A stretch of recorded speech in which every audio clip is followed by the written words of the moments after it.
Chhattisgarhi video देखने के लिए हमारे चैनल को सब्सक्राइब करें और दबाएं इस बेल आइकन को ताकि हमारे वीडियो के नोटिफिकेशन आपके पास पहुंचे सबसे पहले।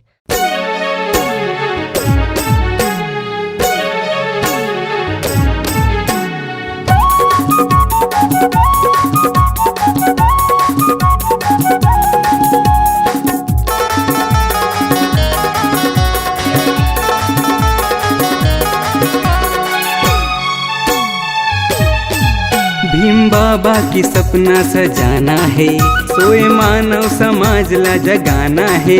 भीम बाबा की सपना सजाना है, सोए मानव समाज ला जगाना है। लिखे भारत के संविधान हवे जग में महान, बाबा भारत के शान जेला जानेगा जहान। जन जन ला जाके समझाना है, बताना है। भीम बाबा की सपना सजाना है, सोए मानव समाज ला जगाना है। भीम बाबा के सपना सजाना है, सोए मानव समाज ला जगाना है।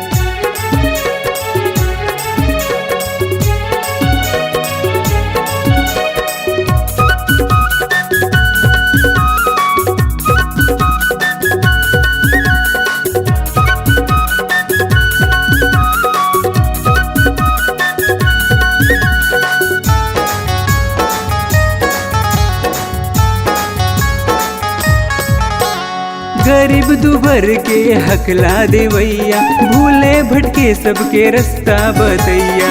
भाईचारा एकता विपत के साथी, छोटे बड़े नहीं है यौ जाति पाती।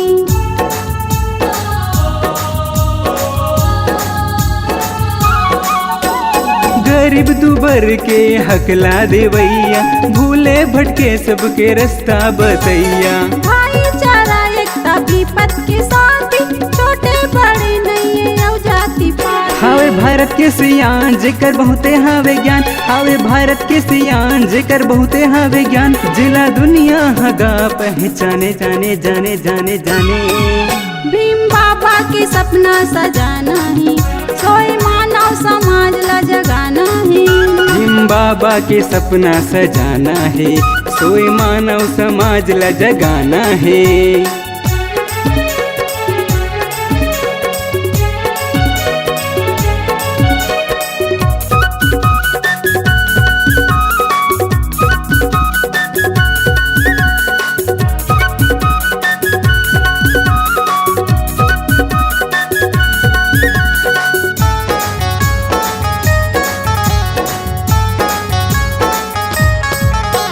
जब ले मिले है हमला संविधान, जन जन के गाहोवत सम्मान।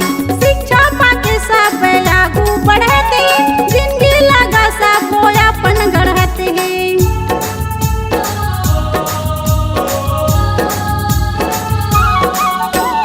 जब ले मिले है हमला संविधान, जन जन के गाहोवत सम्मान। शिक्षा पाके सब आगू बढ़ते,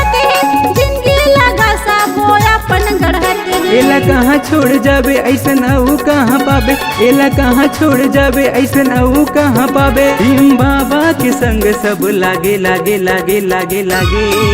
भीम बाबा के सपना सजाना है, सोए मानव समाज ला जगाना है। भीम बाबा के सपना सजाना है, सोए मानव समाज ला जगाना है। लिखे भारत के संविधान हवे जगमगा महान, बाबा भारत के शान जेला जानेगा जहान। जन जन ला जाके समझाना है, बताना है, बताना है। भीम बाबा के सपना सजाना है, सोए मानव समाज ला जगाना है। भीम बाबा के सपना सजाना है, सोए मानव समाज ला जगाना है। भीम बाबा के सपना सजाना है, सोए मानव समाज ला जगाना है। भीम बाबा के सपना सजाना है, सोए मानव समाज ला जगाना है। भीम बाबा के सपना सजाना है, सोए मानव समाज ला जगाना है। अगर आप अपनी आवाज को एक नया आयाम देना चाहते हैं तो चले आइए मल्टी ट्रैक डिजिटल रिकॉर्डिंग के लिए संपर्क करें HK म्यूजिक कंपनी, कोटा डबरी, चांपा, छत्तीसगढ़। मोबाइल नंबर है 9329238487 और 8085380339।